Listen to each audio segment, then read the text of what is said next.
Oi, gente, eu sou a Camila Almeida, leitora na Universidade de Bolonha, e junto com a Eugênia Fernandes, que é professora da Universidade da Califórnia em Davis e já atuou como leitora na mesma universidade, vou apresentar uma comunicação que fala sobre o plural português pluricêntrico, que é um livro didático de acesso livre que a gente construiu durante o último ano.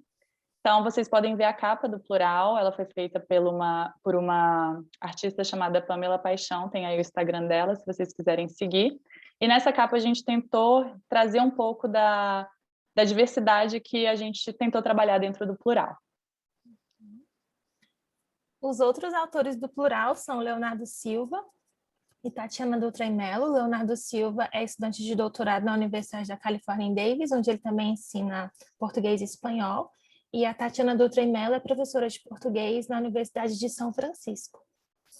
Nós começamos a escrever o plural pensando na necessidade de se criar um material de acesso aberto, gratuito, para o ensino de português nos Estados Unidos, onde a língua tem um estatuto de crítica.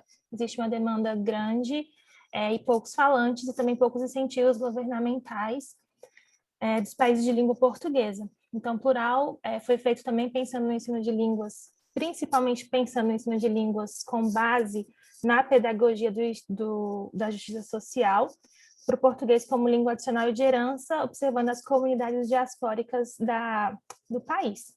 É um livro que tem bases pluricêntricas e também segue as diretrizes do Conselho Estadunidense do Ensino de Línguas. O plural também busca colaborar com outros materiais de acesso aberto publicados nos Estados Unidos, como o Bate-Papo, Português para Principiantes e o Clica Brasil. O plural, quando pensa na perspectiva do pluricentrismo, observa a língua portuguesa e suas variedades como convergência mútua, observando a possibilidade de aprendê-la de maneira desterritorializada. Então, quando nós pensamos na criação de um livro que se dedicasse do iniciante ao intermediário superior, nós pensamos em criar um conteúdo que fosse mais atrativo para os jovens e que eles pudessem encontrar ali oportunidades e insumos que refletissem a realização de sonhos por meio da língua portuguesa. Assim, a gente se baseou bastante na pedagogia freiriana, que observa a educação como libertadora e reconstrutora. Com relação à metodologia, a gente usou a teoria da complexidade, o ensino diferenciado, a aprendizagem voltada à comunidade, o socio-interacionismo e o ensino baseado em projetos e a estética da recepção e os estudos culturais, além de ter deixado alinhado, né, com as orientações do Conselho Estadunidense para o Ensino de Línguas. Então, acho que cabe a gente falar que realmente a gente priorizou o uso de textos autênticos, e algumas poucas vezes a gente fez alguma adaptação, mas com o intuito de evitar, por exemplo, uma linguagem capacitista, como nesse exemplo que o insumo se chamava Pessoas Deficientes Sofrem para Usar Ônibus, e aí a gente mudou para Pessoas com Deficiência, mas no geral, textos autênticos. Outras estratégias adotadas, a gente foi além, né, dos textos autênticos da lusofonia, então a gente pegou também de outras diásporas, fora da esfera oficial da CPLP, mas cabe também a gente deixar bastante claro que, como os 4 autores são brasileiros, a variedade brasileira ela é bastante presente, bastante marcada. E a gente tentou fazer também algumas mudanças para o mercado editorial como um todo, né? Então, dispondo, por exemplo, primeiro o gênero feminino, né, o A, em vez do masculino o, aqui a gente tem um exemplo, no intuito mesmo até de seguir uma lógica diferente. Então, a estrutura do livro aqui é exemplificada nessas 2 lições, a 3 e a 9. Nós temos aqui a capa das lições, com ilustrações que frequentemente podem ser encontradas no Instagram. Nós temos as seções acervo, metalíngua, sonoridade, vozes lusófonas, projeto, e as perguntas metas que funcionam como os objetivos que geralmente são apresentados nos livros didáticos.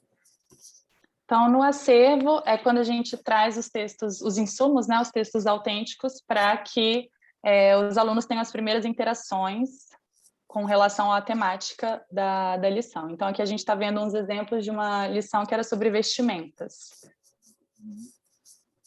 Aí tem alguns outros. O metalíngua, ele foca na estrutura mesmo da língua, então é quando a gente apresenta questões gramaticais mesmo, quando o aluno pode praticar, sempre com base nesses textos. No Vozes Lusófonas, o texto literário é trazido na lição, abordando temas que foram ali o foco inicial do que nós debatemos, e a gente tenta buscar também autores que representem a diversidade da lusofonia.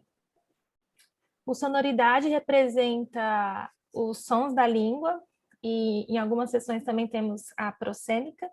Aqui a gente tenta observar a língua com um viés mais científico, a fonética e fonologia com um viés mais científico. Nesse exemplo aqui, a gente debate o preconceito linguístico e o que tem por trás, por exemplo, da lógica da economia linguística, né, nessa sessão.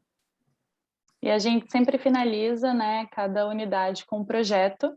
Então, é a hora dos alunos botarem a mão na massa, ativando o conhecimento prévio, aquilo que eles já trazem, aquilo que foi sendo adquirido durante o trabalho na unidade. A gente sempre apresenta um exemplo, para eles terem uma ideia de como executar o projeto.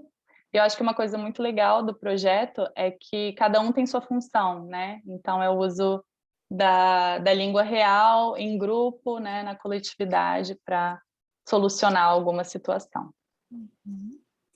E o apoio linguístico apresenta tanto o apoio gramatical, quanto os usos que tem o conjunto de palavras usadas na unidade, né? Então, eles podem usar essas palavras em aplicativos como Anki, como Quizlet, e lá também tem algumas propostas ou modelos que podem ser usados para as perguntas metas, e essas perguntas são concretizações dos objetivos da unidade, podem ser usadas em interações entre os estudantes, para que eles chequem mesmo suas proficiências.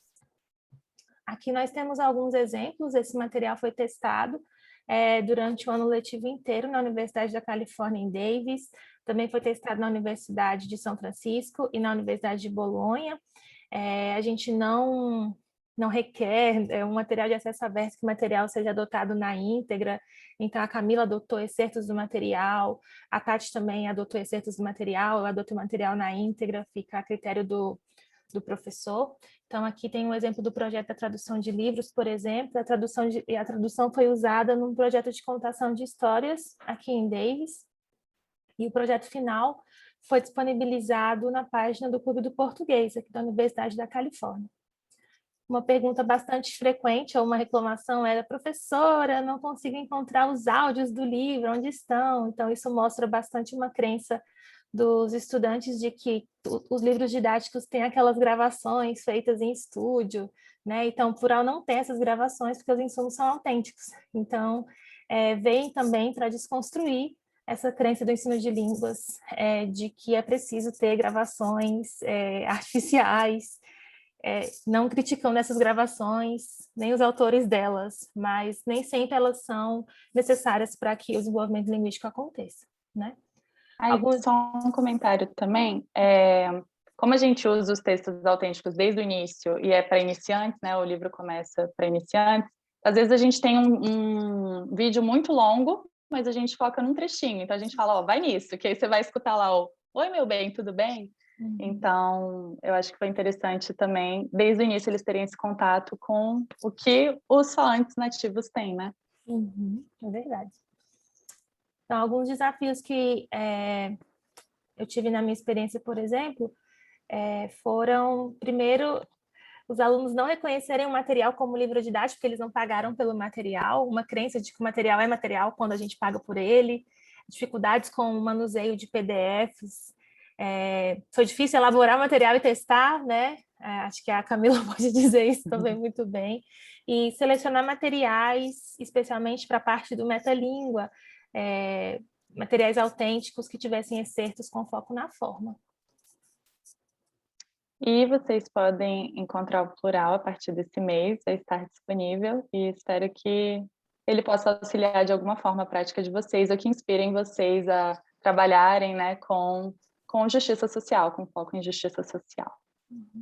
Basta escanear esse código e a gente vai entrar em contato com vocês assim que o livro sair. Então, muito obrigada. Muito obrigada.